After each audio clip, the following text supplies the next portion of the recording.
Here we are. We're giving a shout out today to all those who are in school today. I know Owatan is out of school today. They are not in school.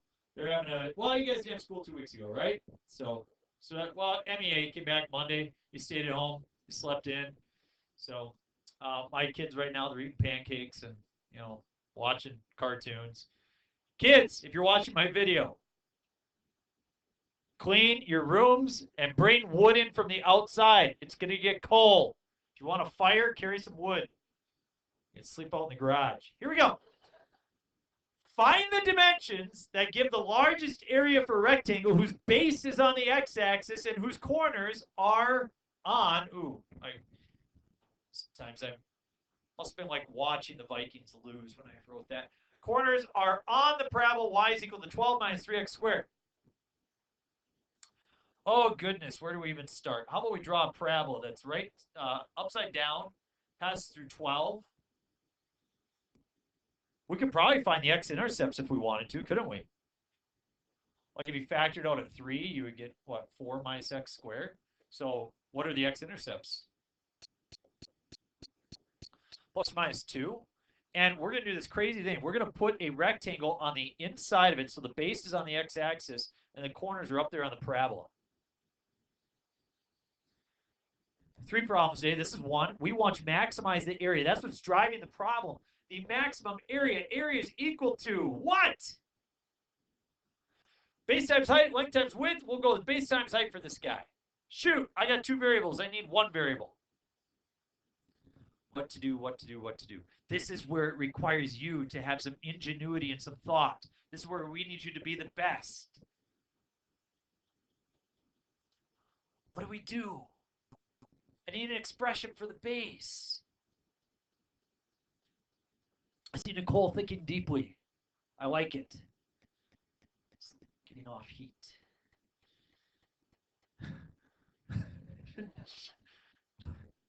Shelby's playing with her hair. We need an expression for the base. You don't know how to do the problem, do you? Say, I don't know how to do the problem. Okay, if you don't know how to do the problem, then just do the problem. Give me a number. It can't be 3 or 4. It's only 2 wide. 1.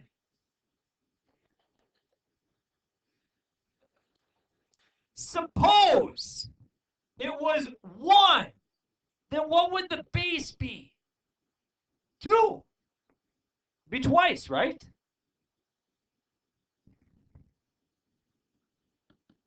So, instead of using 1, let's consider a variable. What variable should we use for the placement on the x-axis? X. So, if this was x, then the base would be 2x. Look at how smart you are. You're the geniuses of America. You go to the moon someday. All right. You've already been there. You're going to go to Jupiter. You would not last long. Take a one for the team. All right. You want me to die. Thank you, Brecken. Thank you. That's on record right here. Brecken said he wants me to die. If I'll be famous, I'll do it. All right, here we go. Back to the problem. If this is 1, that we figured out the base is 2 times 1 or 2, how would we figure out the height? Y.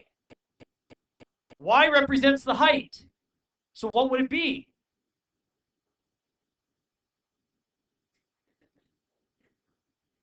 I want a number. If x was 1, what would the height be?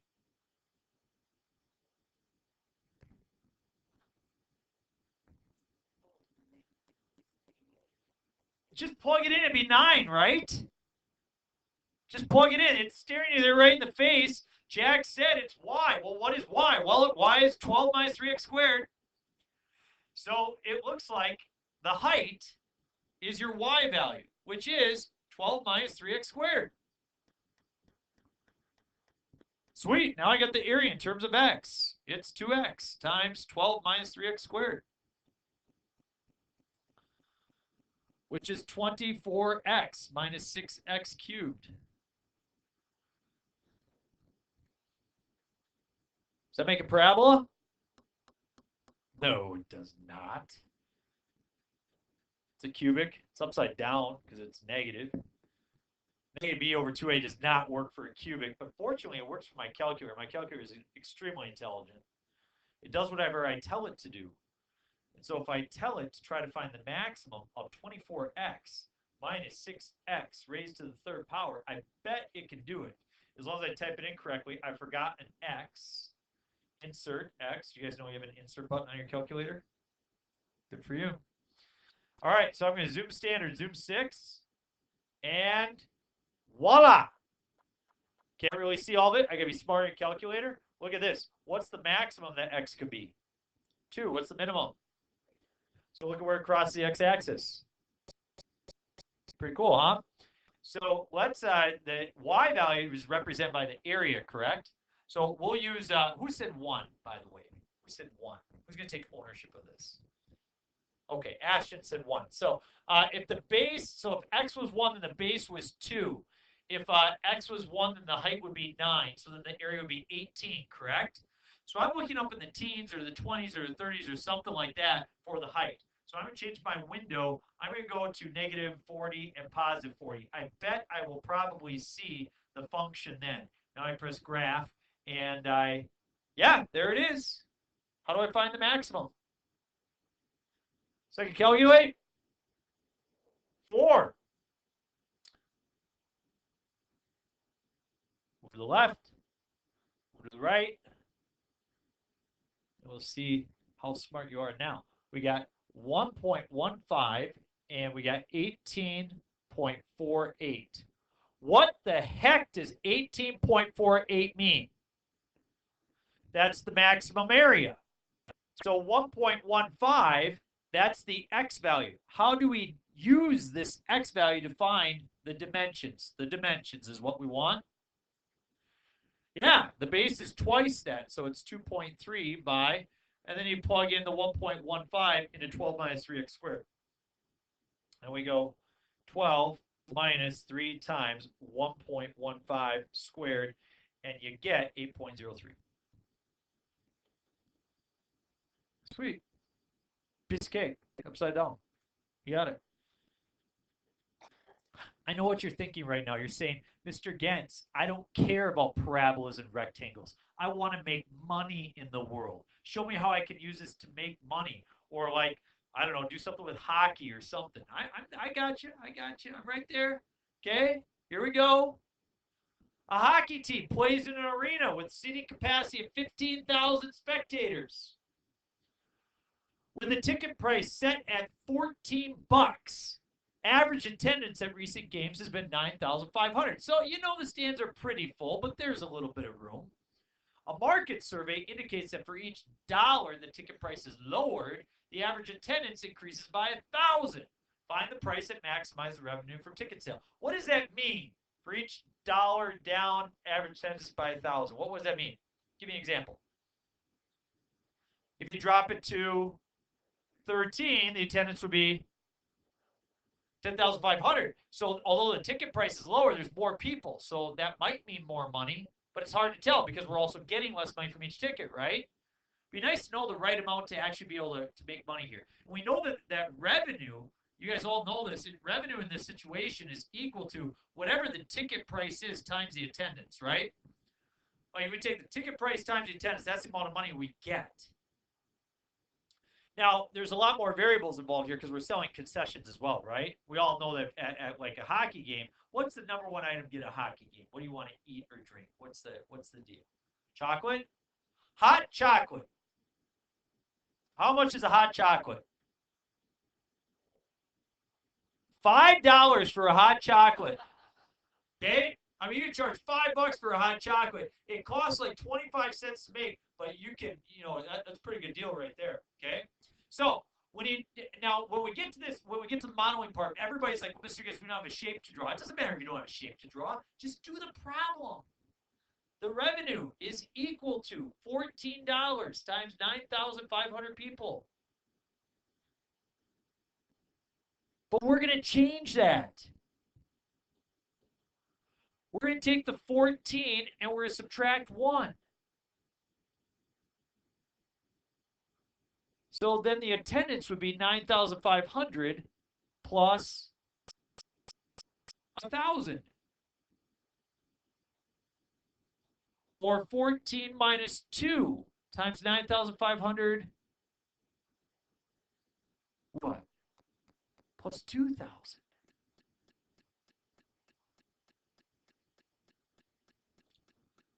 Or 14 minus 3 times 9,500 plus. Do you notice a pattern developing?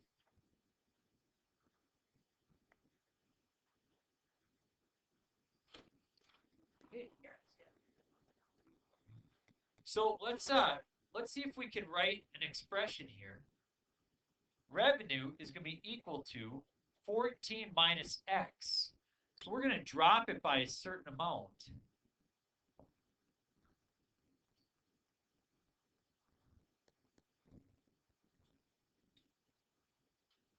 Times, what's that? Very good.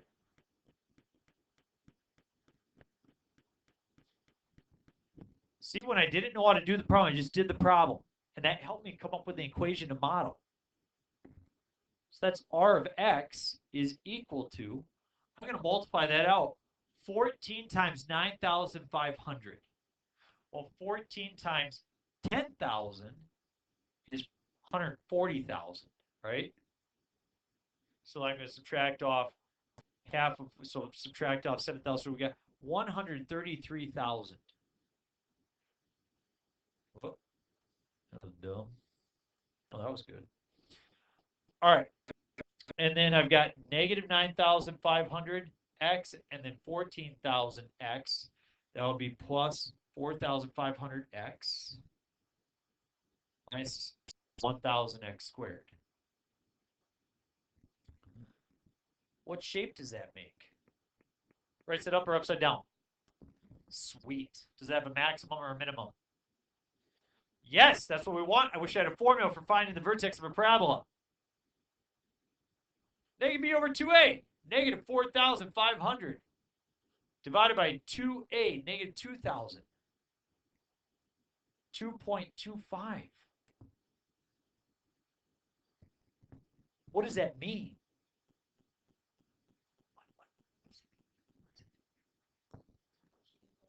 How much I lower it by. So 14 minus 2.25, that means the ticket price should be $11.75 if you want to maximize the revenue.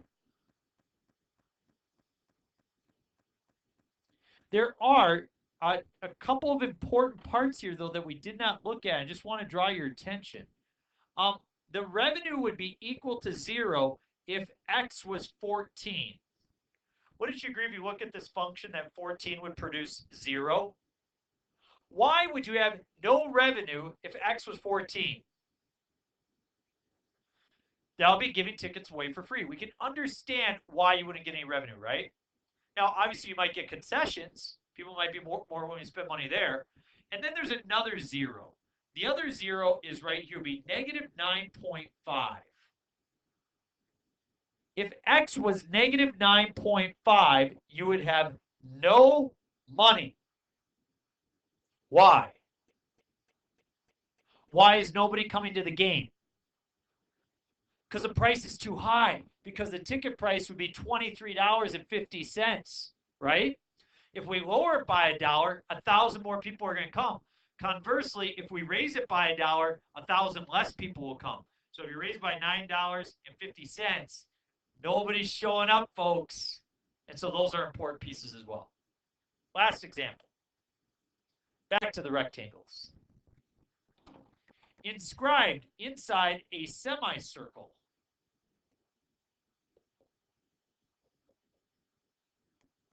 of radius 16.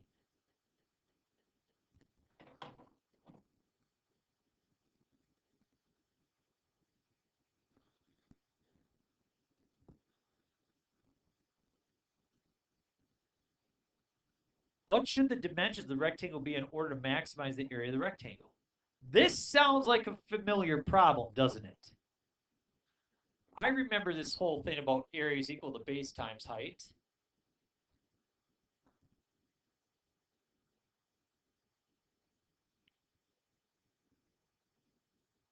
Base is 2x.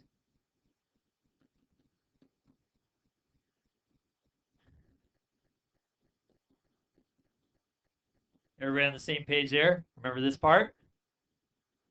So what's the height?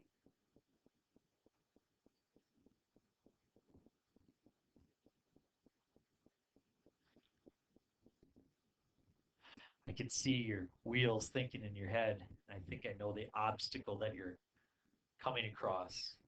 Would you share it out loud? Don't remember geometry, okay?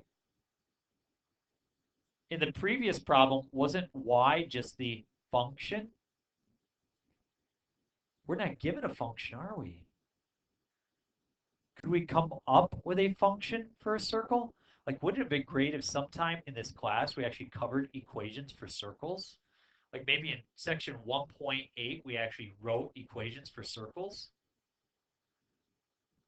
X squared plus y squared is r squared. Yeah, some people were like, at last hour, Michaela Hillman, she said x minus, she couldn't remember the h, but she knew it was some type of variable. That y minus k coin squared is r squared.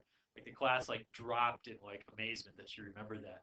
I said, don't worry, the ACT expects you to remember all of it. So, you know, it expects you to remember every single bit of what we do. So, yeah, if the center is 0, 0, then you just use this. X squared plus y squared is r squared. Well, we know what r is. What's r? So then it's x squared plus y squared is 256. So you know that the height is the y value, which is, well, I need to solve for y. When you solve for y, you get y squared is 256 minus x squared. Square root both sides, y is equal to plus or minus the square root of 256 minus x squared. Shoot, why the plus or minus? Think about the picture. Yeah, that would, you're right. It's on both sides of the y-axis, but the plus or minus actually produces the positive, which is above the x-axis, and the negative, which is below the x-axis. Is a circle a function? It does not pass the vertical line test, does it? So it says if you want a function, you either need to choose the top half or you need to choose the bottom half. You want the top half or bottom half? Top half, square root of 256 minus x squared. Cool. Looks like not everybody got that extra hour of sleep for daylight savings. So area in terms of x is 2x times the root of 256 minus x squared. Do you know what that looks like? Math problem. Jack, I should kick you out of class, you know that. Oh. Some students just infuriate you. 2x root of 256 minus x squared. And I'm going to zoom standard. I'm going to see what I get. And shoot, I better be smarter than the math problem. Think about x. What's the biggest x can be? Well, I'm 10 by 10. I ain't going to see that. So change my window to negative 20 by 20. Tick mark every 10. Let's try that. Looks like I got to see higher, don't I? So somebody pick a value for x.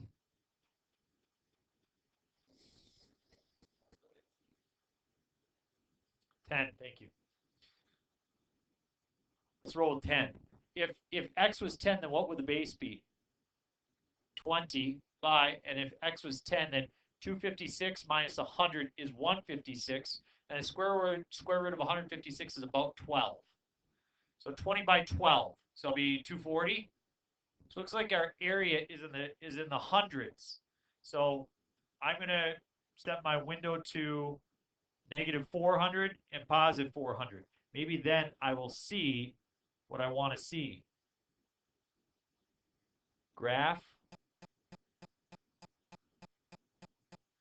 It's kind of cool, isn't it?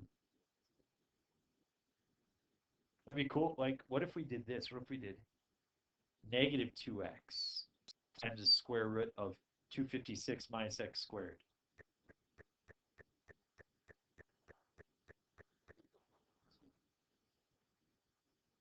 I was thinking like the infinity symbol or a bow tie. You came up with what? X or spider? How is that a spider? What kind of spiders are you used to? Something that's proportional to? Okay. I like the infinity symbol personally. I'm going to roll with that. Yeah, see my the pixels. My calculator is too stupid. It says can't put the pixels right on top of each other. So you can't do it. Yeah, cheap calculator. Oh, so just it's good to have fun every once in a while with your calculator, right? Sometimes you take a break from the math problem, like have a little fun. You want to find the maximum here. So second calculate number 4 maximum, and we go over to this maximum. It'll take a while to get there. And I move to the left, press enter. Move to the right, press enter. Enter on guess. And we get 11.31 and 256. What does the 256 mean?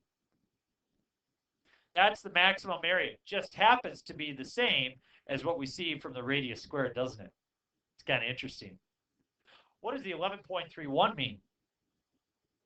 You use that as x. So if you plug in 11.31, 2 times 11.31 is 22.62. 2262. Then take that 11.31, plug it into the function. Square root of 256 minus 11.31 squared. And we get 11.31.